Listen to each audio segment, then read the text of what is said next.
Silver didn't just rally this week. It crossed a line that changes the rules of the game, and the people who want you to treat it like just another spike are already losing control of the narrative. The mainstream is staring at the headline and calling it emotion. But the real driver is mechanical, and if you understand that mechanism, you'll know exactly why $100 isn't a meme anymore, what level matters next week, and what has to break for this setup to fail. Here's the cleanest way to say it. Breaking into the 90s was not a random print. It was the market admitting out loud that liquidity at the old range is gone. And once that happens, you don't get to go back to normal just because the price dips for a day. Not in silver, not when leverage, margin math, and physical availability all start tugging on the same rope. And that's where the real pressure starts. Because silver is one of those markets where a big, round number isn't superstition. It's a coordination point. It's where stops sit. It's where dealers hedge. It's where funds rebalance. It's where risk managers suddenly stop trusting yesterday's models. So when silver pushed through that $90 neighborhood, first time at scale with the whole metals complex lighting up around it, it wasn't just price discovery. It was a referendum on how tight the system can get before somebody is forced to pay up. But that's not the part that matters. The part that matters is what happens after the break. Because in every major metals move that actually sticks, you see the same pattern. The first breakout gets dismissed, then volatility spikes to shake people out, then the market quietly reprices higher anyway, because the plumbing underneath price has changed. And once plumbing changes, headlines don't put it back. The next detail is what flips the whole setup. Most people are being trained to look at silver like a stock chart. Up candle, down candle, overbought, oversold, move on. That is how you get chopped to pieces in a commodity that trades like a levered balance sheet. Silver is not just a metal, it's a collateral asset, an industrial input, and a paper contract all at once. Those three identities take turns driving price. And right now, the paper side is being forced to respect the physical side again, because the cost of carrying risk is rising at the same time liquidity is thinning. You already saw what that looks like in real time. Silver hits record highs into the low 90s, everyone cheers, then bang, a sharp pullback into the high 80s. People who only understand price call it a reversal. People who understand structure call it a margin event. And if you understand the difference, you stop reacting emotionally and start reading what participants are being forced to do. Because if this one level breaks, the math changes. So let me give you the hidden detail up front because it explains why the swings are violent and why the destination can still be higher. As silver rises, the system can automatically demand more collateral from anyone using futures and other leverage. That's not theory. That's literally how risk is managed on exchanges. Margin requirements can rise when volatility rises. And even when they don't formally change, the notional value of your position grows when price grows. Same contracts, bigger dollar exposure, more cash tied up. And when that pressure hits at the same time as thin liquidity, it creates a self-tightening trap. Here's how the trap works in plain English. A standard COMEX silver futures contract represents 5,000 ounces. That's the key number. When the price is $30, that contract controls $150,000 worth of silver. When the price is $90, that contract controls $450,000 worth of silver. Same contract, triple the notional. Now imagine you're short or you're long but levered to the ceiling. Either way, your risk manager is sweating because a $1 move in silver is no longer a $5,000 mark to market on that contract. It is always $5,000, but the environment around it has changed. The market is moving multiple dollars at a time in minutes, and volatility is the new baseline. That's when margin becomes a weapon the market uses to force behavior. And don't get cute with the word weapon. No one has to manipulate anything for this to happen. The incentives do the work. Exchanges protect against default risk. Clearing firms protect themselves. Traders protect their P&L. When collateral demands jump and volatility is ripping, people reduce exposure. They don't hold and hope. They cut. That means selling from some participants, even during a bullish regime. And here's the twist, that selling can temporarily push price down, which creates the illusion the rally is over, while the underlying structure is still tightening. That's the shakeout phase. But that's not the part that matters. What matters is what the shakeout forces on the other side of the book. Because when silver breaks a major level and then whipsaws, it doesn't just scare retail. It forces dealers and funds to adjust hedges. It forces shorts to reassess whether the risk is still asymmetric in their favor. It forces industrial buyers to think about procurement timing. And it forces anyone who was waiting for a better entry to realize that the market may not give them one cleanly. That's where reflexivity shows up. And silver is a reflexive market when it wants to be. Now let's talk about the conflict, because you're going to hear two camps shouting past each other. Camp 1 says, this is a panic bid, geopolitics, headlines. It'll fade. Camp 2 says, this is the start of hyperinflation and the end of everything. Both extremes are lazy. The real story is more interesting and more tradable as information. Yes, the macro backdrop matters. When gold is printing record highs and the central bank independence gets questioned in public, risk perception changes. When geopolitical tension flares, safe haven flows don't ask for permission. And when rates expectations shift, real yields and currency stress can feed directly into metals. That's all true. But silver is not just gold's little cousin. Silver has an extra engine, industrial demand and supply chain friction. And when you add that engine to a market that also trades like a leveraged financial instrument, the moves get sharper. The next detail is what flips the whole setup. So stop thinking, will silver go up? And start thinking, who is forced to do what next? Because markets don't move because people have opinions. They move because participants have constraints.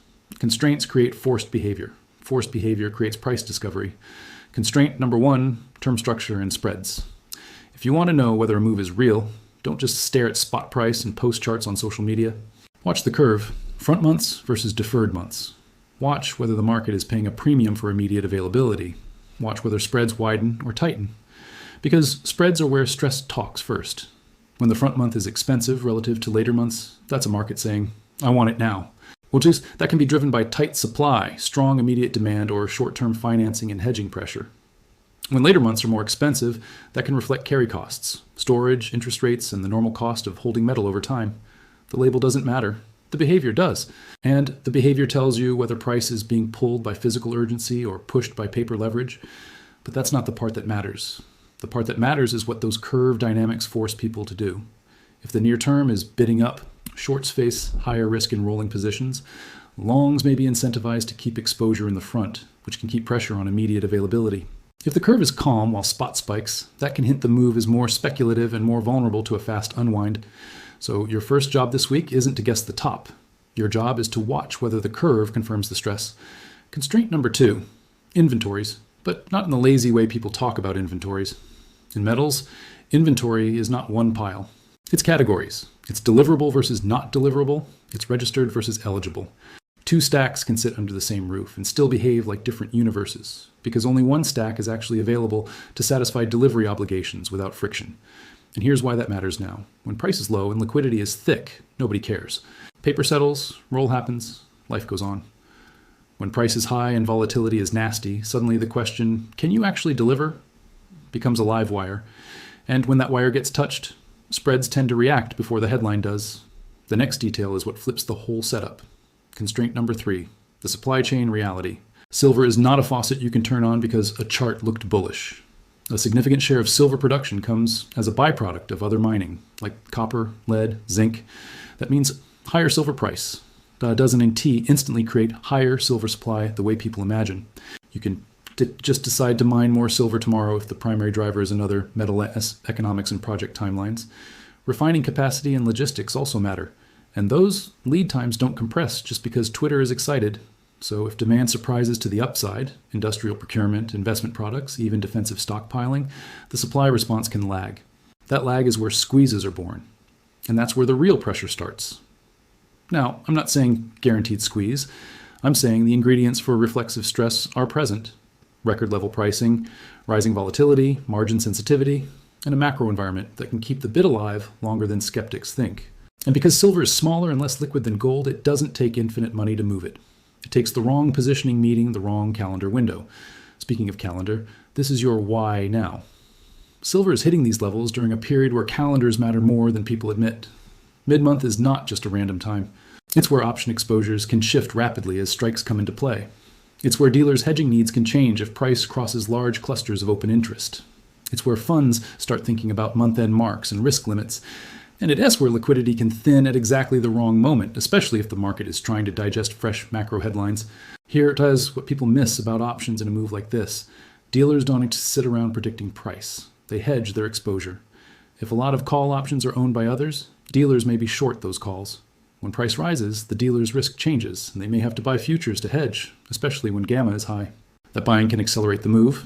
Then price crosses the next strike cluster, and the hedging needs change again. It's not magic. It's math. And this move isn't emotion, it's math. Now add the margin piece back in. When volatility spikes, risk models can tell clearing firms to demand more collateral. Exchanges can adjust margin methodology. Even if the exact numbers vary by contract month, the concept is constant. Higher volatility and higher notional exposure tighten the leash. That leash forces traders to reduce position size if they can't post more collateral.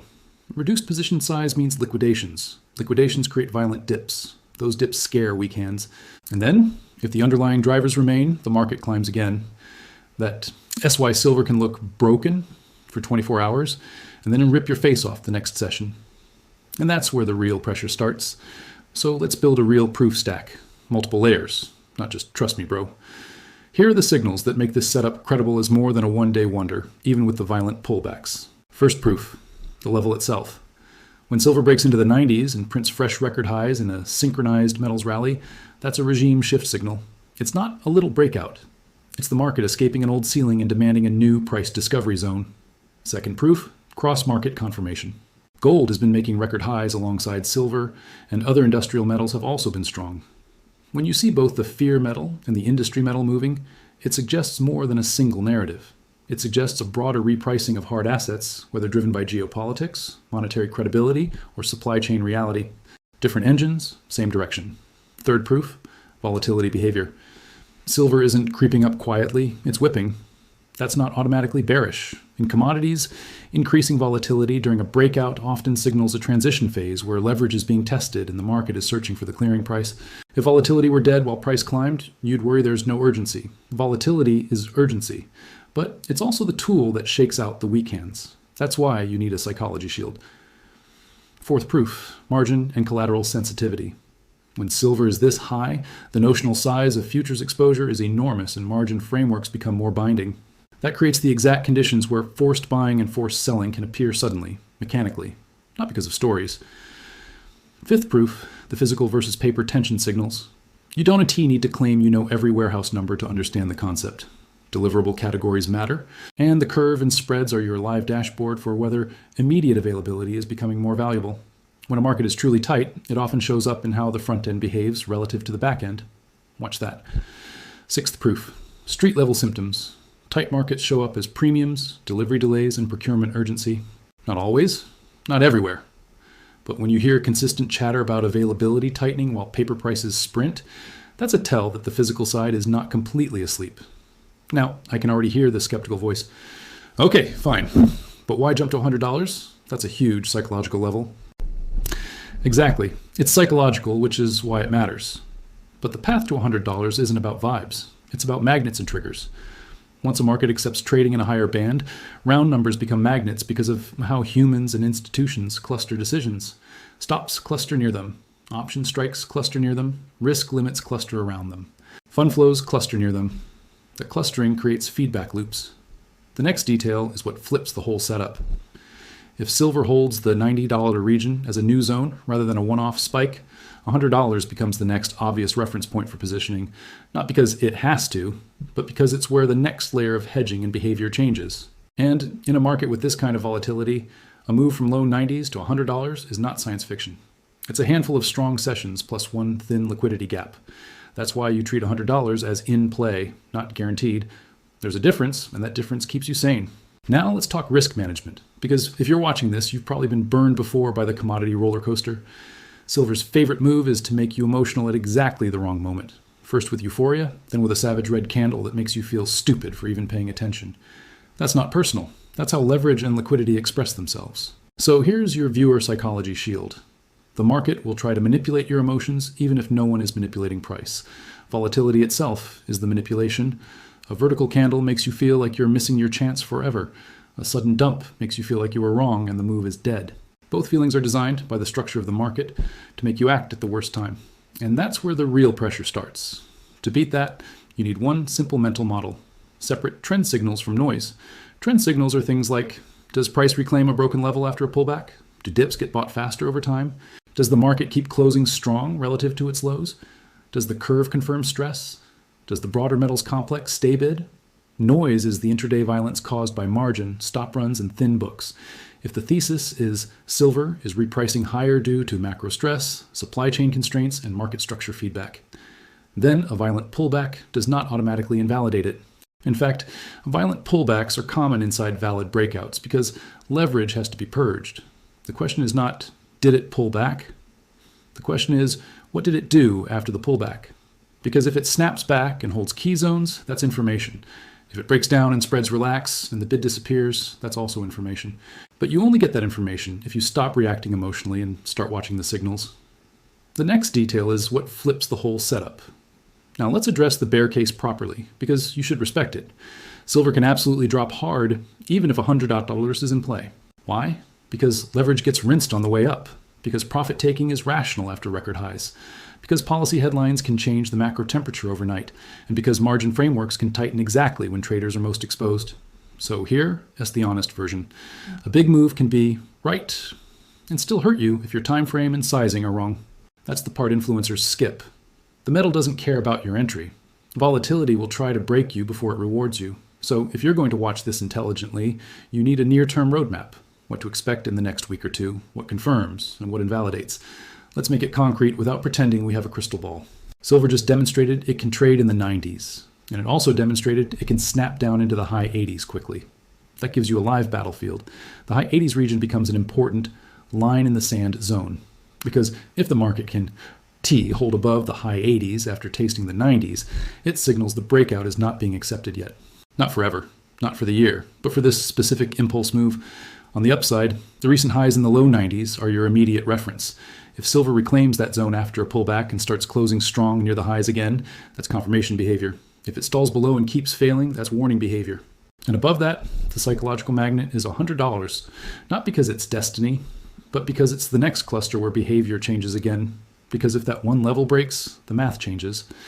Now here's what I want you to watch over the next 7 to 14 days, because this is where people either get clarity or get chopped.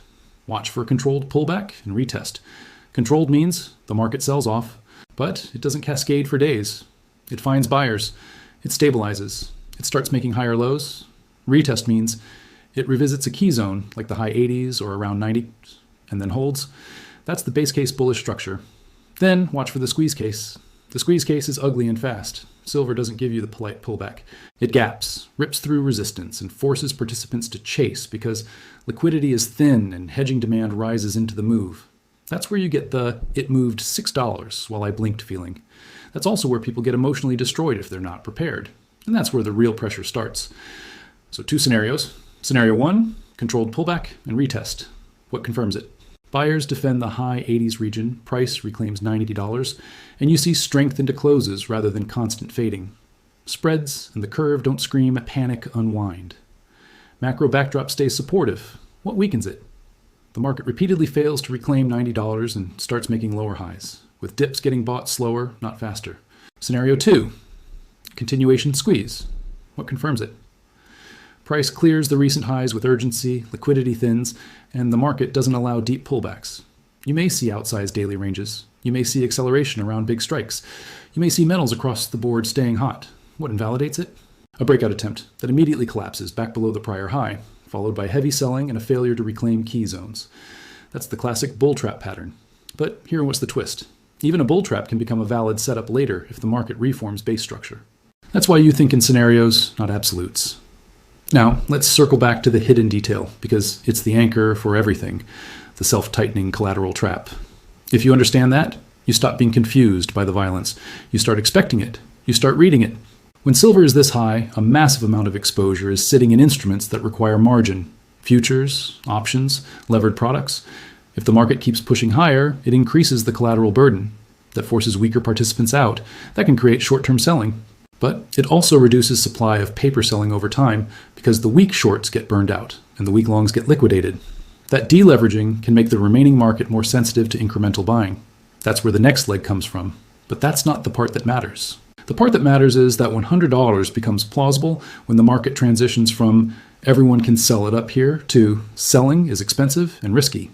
In silver, selling becomes expensive when volatility rises because your margin burden rises and your mark-to-market swings get brutal. That changes behavior. That's not conspiracy, that's risk management. Now I want to translate all of this into one simple actionable watch list. Actionable as information, not as a promise of returns. Here it is. Watch whether silver holds the high 80s region on pullbacks. Watch whether it can reclaim and close strong around $90 after a shakeout. Watch the curve and spreads for signs of near-term stress versus speculative froth. Watch the broader metals complex. If gold and industrial metals remain bid, the environment stays supportive. Watch the calendar. Into key expiries and month end, flows can intensify and liquidity can get weird. And watch your own behavior, because the market will try to make you do something dumb at the worst moment. Because here's the hard truth. Even if the bullish thesis is correct, price can whip around violently. You can be right and still get wrecked if you treat a high volatility commodity like a slow-moving index. That's why you don't let one candle convince you you're a genius, and you don't let one dump convince you you're an idiot. Trend signal versus noise. That's the line. And if you hold that line, you stop becoming liquidity for someone else. Let S also be honest about what would truly invalidate the $100 in play thesis in the near term. Not long term, near term. A sustained breakdown where silver can hold the high 80s and starts accepting lower prices again, meaning it spends time down there, not just wicks. A broader macro unwind where safe haven demand drains quickly and the metals complex cools together. A curve that relaxes and stops signaling urgency while price falls, suggesting stress is dissipating rather than migrating. Those are the kinds of changes that say the impulse is failing, not just pausing. But if those invalidations don't appear, and instead you see repeated buying of dips, reclaiming of $90, and renewed strength toward the highs, then the door to $100 stays open. Not because the market owes you anything, because behavior remains consistent with a breakout regime. And once a breakout regime is established, targets become less about hope and more about where the next behavioral cluster sits. And $100 is a massive behavioral cluster. Now, one more thing before we close, because it's subtle and it matters. Accessibility and participation. The more participants who can express a view in silver through smaller contracts, more convenient instruments, and more liquid options, the more likely you are to see amplified hedging flows. That doesn't mean always up.